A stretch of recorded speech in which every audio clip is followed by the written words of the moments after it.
বাজারে ভয়াবহ আগুনে ভস্মীভূত 3টি দোকান। গতকাল রাতে স্থানীয়রা প্রথমে আগুন দেখতে পান, এরপর খবর পেয়ে ঘটনাস্থলে আসে দমকলের একটি ইঞ্জিন। পরে আরও একটি ইঞ্জিন ঘটনাস্থলে আসে। দুটি ইঞ্জিনের চেষ্টায় বেশ কিছুক্ষণ পর আগুন নিয়ন্ত্রণে আসে। জানা গেছে কাপড়ের দোকান ও কসমেটিক্সের দোকান আগুনে পুড়ে ভস্মীভূত হয়ে যায়।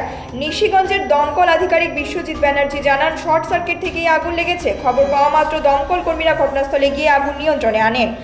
কিছুক্ষণ আগে অনুমান করা যায় কীভাবে ঠিক আগুনটা লেগেছে এখনো পর্যন্ত স্পষ্ট নয়।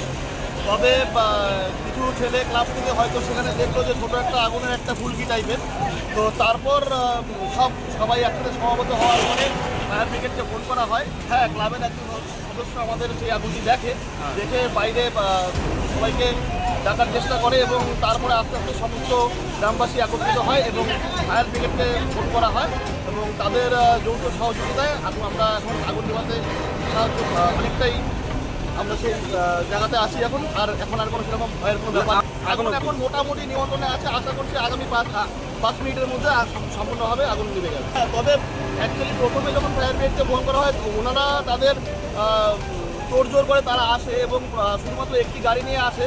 যখন সম্ভব হয় না একটি গাড়ি দিয়ে তারা যখন আগুন নেভাতে সক্ষম হয় না, আগুনের প্রকোপ এতটাই বেশি ছিল, তো সেই ক্ষেত্রে তারা আরেকটি গাড়ি আনার ব্যবস্থা করে এবং সেই ক্ষেত্রে আমরা এই ব্যাপারে সফলতা লাভ করি এবং সম্পূর্ণভাবে আগুনটি এখন নিভে যায়। মোট এখানে 3টি দোকান ক্ষতিগ্রস্ত হয়েছে, 2টো দোকান এখানে সম্পূর্ণভাবে ধ্বংস, আর সেই ক্ষেত্রে বাঁচানো কিছু যায়নি।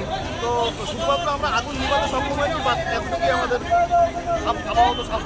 এখানে ডান পাশে ছিল হচ্ছে কসমেটিকের দোকান এবং তার পাশে একটা ছিল কাপড়ের দোকান। তো কাপড়ের দোকান থাকার ফলে সেখানে আগুনের প্রকোপটা অনেকটাই বেশি হয়। দুটো দোকানে সমানভাবে ক্ষতিগ্রস্ত।